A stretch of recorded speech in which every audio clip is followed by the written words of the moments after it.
All right, y'all. This is Chris Loves Hong Kong, and I'd like to welcome you to my vlog channel called Chris Loves Hong Kong. All right, so it's called Chris Loves Hong Kong because I'm in Hong Kong right now, and I'm studying here at a university, and I'm currently a senior in college. I'm an American, and I'm a senior in college. I'll be graduating the end of next spring, and I decided to do an exchange program. This is my first time ever leaving the country, and I just want to talk to you. I want to share this experience with you guys. I want to have something, this is like a part of my journey here, and I want to like record it for myself and for anybody who cares. All right, let me preface by saying that this vlog might not be the best, but I plan on getting better. This is my very, very, very first time vlogging, so bear with me. All right, so studying in Hong Kong, why I wanted to leave America. I have a few topics. Why I wanted to leave America is the first topic. And I wanted to leave America because America, or at least for me, like back at home, in Georgia, I'm from Georgia, and my life just started to get very complacent. Like, um, everything was redundant. Like school was redundant. Um, Life, just everything, like going to the store, like everything I did was just the same thing. Like I just felt like um, everything was the same. I have been raised in the same area since I was like 10 maybe, and I'm in my early 20s, so I've been there for a long time. I've kind of just like exhausted the where I'm from, and I really, really wanted to go somewhere else. And school was getting redundant. Like I was just getting tired of school. Like I've been in school for a while now, and in university for a while, and I just wanted to do something new, and I wanted to get out of the situation that I was in because it was just boring. To be honest, school was getting really stressful, and I just needed to get out. So I did. And why did I choose Hong Kong specifically? So I wanted to get out by leaving the country. And why did I choose Hong Kong exactly? I wanted to leave America and go out east. I don't know, something about Eastern culture has attracted me. There was this book that I read last year in my sociology class called what was it called? Eastern versus Western culture, or no, the geography of thought, and how our thought processes are different based on the geography of where we're from. So Western thought thinking is different than Eastern thinking. So I really wanted to explore a new type of way of thinking. And I kind of feel like I can relate to Eastern ways of thinking, and I wanted to experience that for myself. Like, for example, I can't really remember the book that well, but I remember one thing that really stuck with me from the book is like how people from the East are like more quiet and more reserved, and how that's socially acceptable. And I consider myself relatively quiet and reserved. I don't think I'm as reserved as they are, but I don't think I'm as outgoing as like the like Western standard. I feel like going out to party all the time, and drinking and everything. Like that's just not me, and I feel like that's one of the reasons why I don't really get along with the other exchange students. I mostly hang out with the locals here. Um, I just don't. They like to party a lot, and I just don't like to party. And I remember feeling out of place in America because I feel like that's like the cool thing to do. I feel like that's what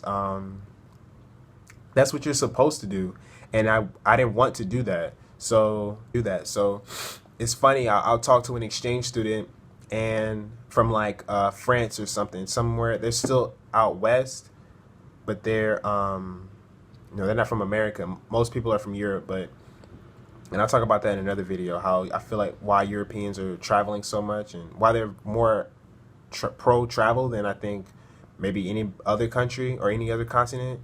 But Yeah, like I remember speaking to a friend from France, and she was telling me how I need to enjoy my time more and go out more. Like I think she perceived it as, since I wasn't going to like the party spots that enough, that I wasn't like enjoying my time here. And it's almost like that was her definition of having a good time, like to go out to, it's called like LKF or Central. Those are like where a lot of Westerners go to party and have a good time. And it's like it was almost like if you don't do that, then you're not enjoying yourself. And it's like she couldn't understand how, I felt like she couldn't understand how, for me, just speaking to a local, just making, like, I remember one of my favorite times here was like 2 weeks ago, um, in my history class. And I'm kind of veering off topic, but whatever. In my history class, I hung out with some locals, and we had a class together. And after class, we all got breakfast together, and we were just sitting there and we were just talking. Like that was fun to me. Like I had a good time that time, and I remember being sleepy and hungry, and I didn't even want to really eat there. I wanted to go back to my room and eat and sleep in my room. But I was like, you know what? I really want to, like, make the best of this time. I really want to meet the locals and stuff. And I hung out with them instead, and I'm glad I did. And that was better to me. Having breakfast with locals, even just one person, even just one local person, is better than, to me, is better than going out to party with a bunch of exchange students. Like I'd rather just eat and chill, honestly. So I feel like that kind of mindset is more accepted on the eastern side of the world. I feel like that's more common. Like I feel like that's just more common, and I feel comfortability in that, or at least to experience it. So yeah, um, I'm gonna talk a little bit about like what I've, some of the, I want to talk on a few different topics, but I want to dedicate a video to these topics specifically. But I'll like briefly talk about a few things. So I want to talk about food for a little bit. Um, like the food here is like much healthier. Like I've realized that. Like I remember back in America just hearing how, oh yeah, our food is really unhealthy, and the rest of the world food is better and stuff like that. And you hear it, and it's like, yeah, it's true, but you haven't really experienced it. And in coming here, I've like experienced that firsthand. Like the food is just much healthier. Like the sushi, the seafood that they have, it's like a lot of it is imported from Japan, which is like really fresh. They have just really fresh food, and their fish is so fresh. Like when you buy it at the market, it's still alive. Like you buy the fish alive, or like freshly dead. Like they'll be dead for 2 minutes, and then you'll buy it or whatever. Like that's how fresh the food is. Um, as compared to the processed stuff that we had back in America. Like I don't know. I'll elaborate that on a different video, but the food is definitely fresher. I think it's a lot better for you here.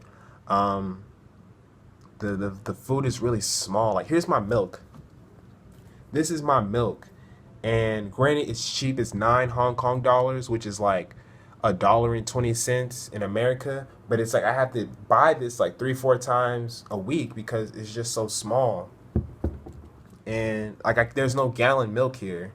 Like I haven't seen it, at least. It's rare to find. In America, you can find that in any store. You can probably find it at a gas station. Gallon milk, gallon everything. Everything here is just a lot smaller. Like I'm trying to think of something else. Here's the bread. I've eaten I've eaten like some of it. I've eaten some of the bread, but like this is the bread. Like it'll last you for a few servings. Like you can eat maybe 3-4 sandwiches, and then you'll be finished, and you have to buy a new loaf, compared to like the loaf in America is a lot bigger. I can't even really think of how big it is because it's been a minute, but like the food is just so much smaller here. So it kind of like explains how the people are a lot smaller, but I feel like they're a lot healthier. Um, so yeah. Um, Another topic I want to talk about briefly, that I'll elaborate more on a different video, is what it's like being away. So, for one, I want to say I think it's still surreal. Like, I'm looking outside of my window right now, and like it's Hong Kong. I can't really see anything because it was just raining, so the fog and pollution is blocking my view. But it's still like surreal. Like I don't think it'll really hit me that I've been in Hong Kong for 5 months. By the time I leave, it'll be have been 5 months. I don't think that'll really resonate with me until after I leave and I'm back at home. Like it's just been crazy. Like even the plane ride here, when I flew here, I flew from Georgia to Oregon and then from Oregon to Japan. Like when I flew from Oregon, um, there was a monitor to show you where you were on the planet, like how much, like this is Japan and this is us on the plane, and we're like getting closer. The monitor showing you the plane ride, and like just being off of the country of America was just crazy to me.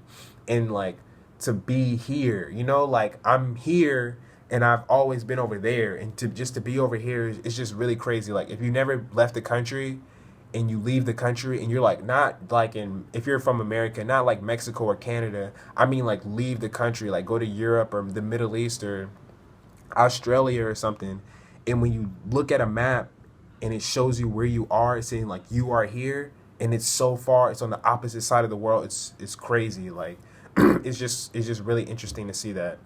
So I say all that to say that this has like been a very surreal experience. Just walking around, I'm in Hong Kong and I'm like the only black person here, and there's like a bunch of Asian people, and it's just I don't know how I have to get around in life here.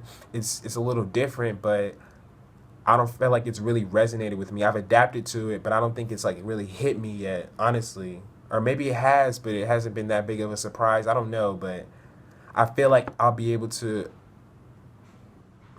will have more of an understanding of my experience here when I get back home, which is kind of sad because I want to enjoy it while I'm here. I want it to hit me now so I can take full advantage of it. But I feel like maybe this was just such a big step in my life that it's just going to take some time for me to comprehend everything. And I'm okay with that. I accept that. So I'm going on like 13 minutes. I don't know if I should cut this off. I still have more things to talk about, but maybe I'll share those for a different video.